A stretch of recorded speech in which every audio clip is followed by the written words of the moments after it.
The world is becoming a very self-centered place. There are not many people that just do something for someone else with no benefit to themselves. And I see this when I go to India. I see this year after year after year. I see it getting worse and worse and worse. People are getting caught in a little bubble which consists of I, me and myself. There used to be a time where neighbors would just drop in on neighbors. If something went wrong in your family, about 15 families would just be there, just taking care of everything. If there was a bereavement, you were never alone. If you fell down and hurt yourself, thousands of people would be there to keep you company. Literally thousands. But nowadays, if someone is taking care of you, it's because they're worried whether you're going to sue them. That's true. I better take care of you and make sure you're happy. Otherwise, you're going to sue me. Just doing for no reason doesn't exist.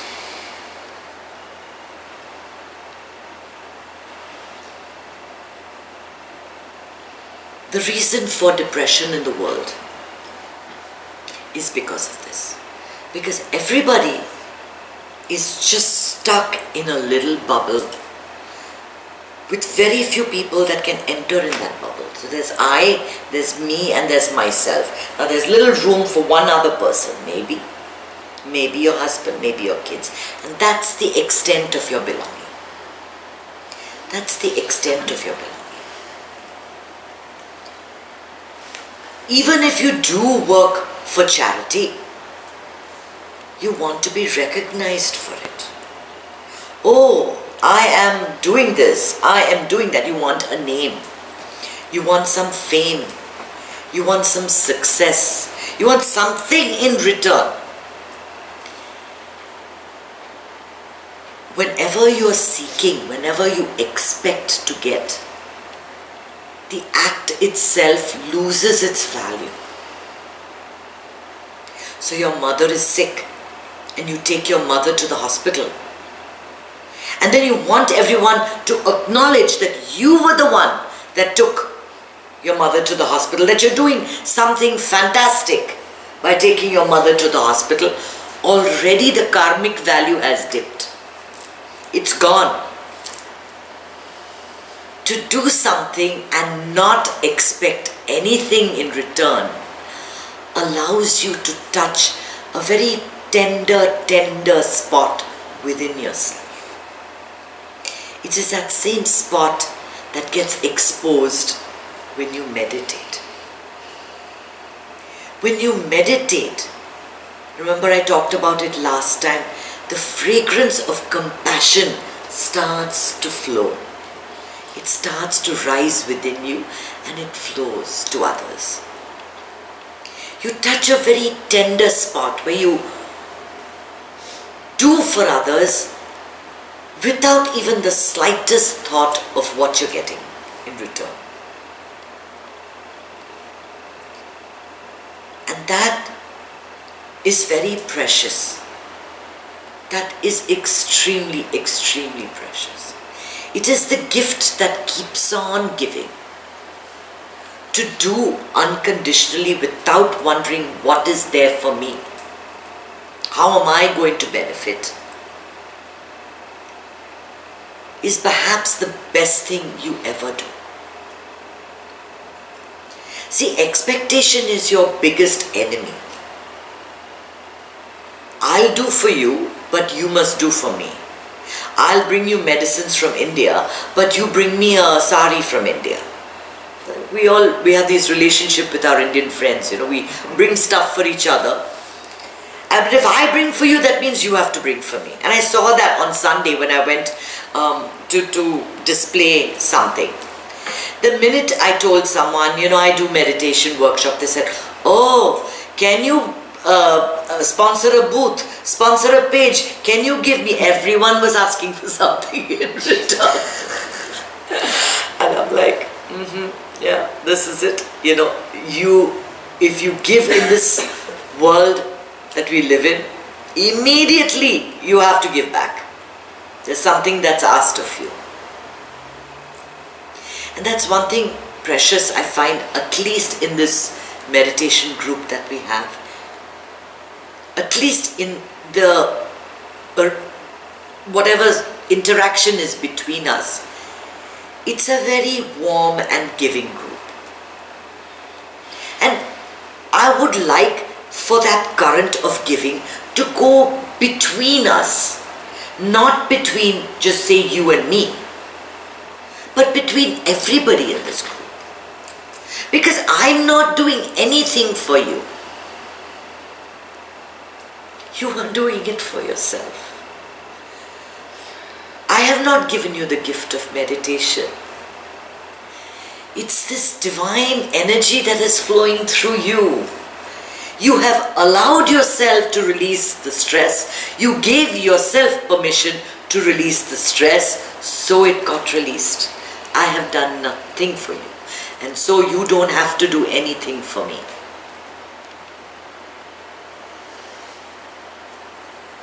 Yet, we like to do for others. You cook a good meal and someone, you spent 2 or 3 hours preparing that dish and you've invited 1 or 2 people and they all comment on it and they say, wow, this was great, can you give me the recipe? And you say, no.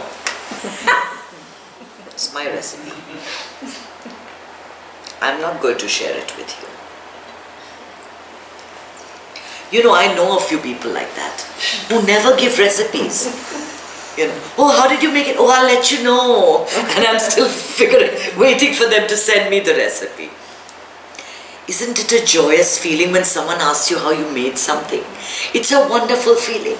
When someone enjoys a meal that you cooked, or you enjoy a meal that your husband cooked for you. I know Teva's enjoying a lot of those these days.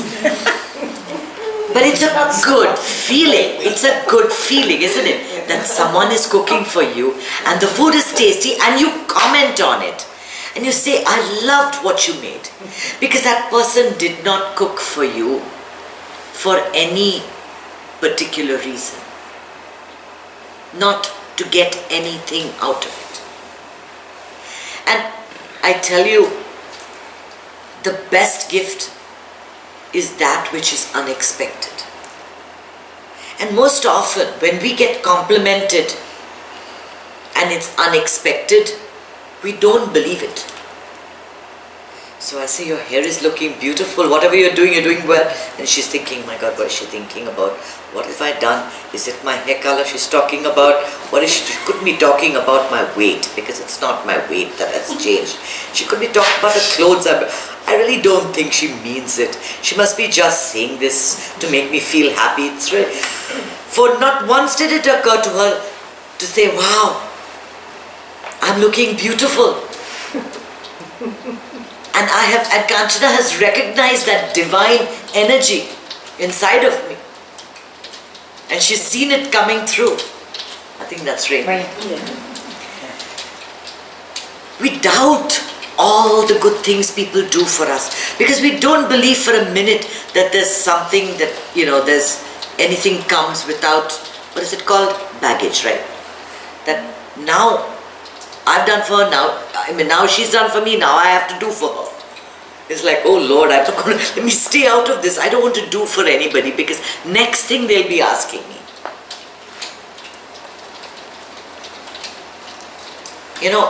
I interviewed a lot of people that were working in Haiti at the time when, if you remember, they had the earthquake. Yeah. So lots of groups of people, and I interviewed this group from Art of Living.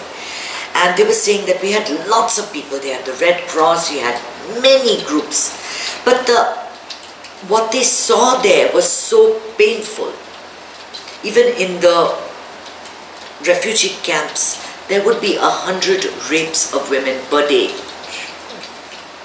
Because that is the nature of the Asian men, have got this thing with women, which is a very difficult situation. So in addition to seeing people losing their homes, they were seeing all of this. And the way they would deal with the pain was that after it was over, they would hit the bars and get totally smashed. Whereas the people that went from the Art of Living group would get together and meditate and rejuvenate themselves that way. And she says it was completely different. Even doing for others is a huge burden. Is a huge burden. There are those that you take on a lot of pain. And I know a lot of you also do, your entire line of work is helping. Physical therapy and whatever we're doing, whether you're an accountant, whether you're a physical therapist, whether you're a hardcore volunteer, whatever you do has an effect on you. And you do hold that pain within you. Some story you've heard, something that's happened to you, one of your patients, someone who didn't survive, someone you helped a lot but didn't make it. All of that you carry with you. And that's carried as accumulated stress. Why do I say do a workshop every 3 months? Because no matter what you might say, no matter how many times a day you're meditating, because of the world we live in spite of doing for others, we accumulate stress. And that needs to be released in a very healthy way. When you do for others without the slightest expectation, you have liberated yourself. Expectation is the worst baggage you can carry. It's like a chain around your neck. It pulls you down, it prevents you from doing for no reason. For no reason. We don't do very much of that. We only do what we have to do. For those that we really care about. We don't bother about those that lie on the periphery. Why is that? Because we haven't included them. The sense of belonging stops with the, with that bubble.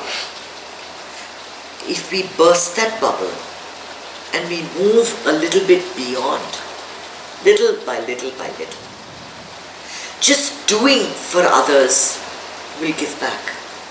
Will give back way more than you can ever think. A great antidote to depression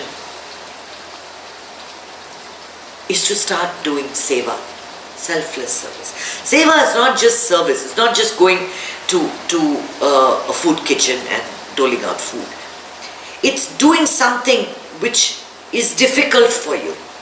See, I can always throw away all my old clothes, which I don't wear. Of what value is that? I don't even wear those clothes. So I hear a lot of people saying, oh, I do a lot for charity, I do a lot for others. I give away all my clothes every year. It's not clothes that that you're wearing for the next gala. It's clothes that you're never going to wear again. What value does that have? Give away your time. Give away your compassion. Give away your care. Give away your gentleness, your wonderful comments. A small touch, a hug, a nourishing meal. This has got much more value than a check made out every year. I do for charity, I write a check. No, you don't expect anything from that. You're doing it very selflessly. But you're not giving away that which is really crucial, unless, of course, you're writing a check for a good portion of your income. And a lot of people do that. There are a lot of people who voluntarily decide to give 10% or 5% of whatever they earn for charity, and that is a good thing. I'm not belittling philanthropy at all. But if you think about the more you give, the more you make. And if you look at the Gates Foundation, Ajit, what is the total that he gave? You told me the numbers and I'm not very good at it. No, his stock price went from 25 to 50. He had 60 billion. He said he'll give away 50 billion. Now he's given away 30 billion, but he's now worth 90 billion. So, yeah, so it's like he gives, and the more he gives, the more he receives. The more he gives, the more he receives. And Warren Buffett has given him his money to give away. So, I mean, this is the beauty of giving away. The abundance comes. The abundance comes. And when you have that gentleness, that tenderness, that forgiveness, that gratitude, that wonderful quality within you, you may not have money, but you'll have abundance. Do you know the difference? I know 10 years ago, I was financially much more wealthy than I am this minute. Okay. I had a lot of money and we used to, have fancy vacations. But I was stuck in my head and thoroughly miserable, worrying about small things that I didn't have. I didn't have the job, I didn't have whatever. I don't even remember. I don't even want to go back to that time in my life. Today, I may not have that kind of money, but I have so much abundance, a feeling that everything is good with the world. That is priceless. That is priceless. That feeling that you've got so much treasure to share with the world, so much love to give to the world, so much in your heart. That nothing is lacking. The clothes that you wear, the food that everything is there today. Beautiful house. Who can be more blessed than me in this moment? Who can ask for more? Just today, my publisher said he's not going to publish my next book. But the sense of abundance that I'm feeling, I'm not even bothered with that. Okay, so he's not going to publish my book, I'll publish it myself. It's all good. It's all good. The more you give, the more you're in touch with that small spot within you. The more kindness, compassion will all begin to flow. And when that flows, you have no choice but to spread it. You can't keep it a secret because bottled up inside you it has no fragrance. It's only when it spreads. You close a bottle of perfume, what fragrance does it have? You can keep that bottle, it's worth a lot. What? It's only if you open the bottle and that fragrance spreads, that's of any value, isn't it? So don't be selfish. Don't be selfish. Share this secret of meditation with as many people as you can. Bring more and more people into a calm, peaceful, wonderful, caring, compassionate place, because we want to be safe. We want people that are peaceful and calm around us. We want our children to be safe in schools. We want our children to be safe in colleges. We want our law officers, the police, to be safe and not face threatening situations all the time. We want to increase the amount of peace in our communities. And that comes with giving. That comes with giving. Giving selflessly. You give and abundance will come to you. Abundance is your birthright. All you need to do is just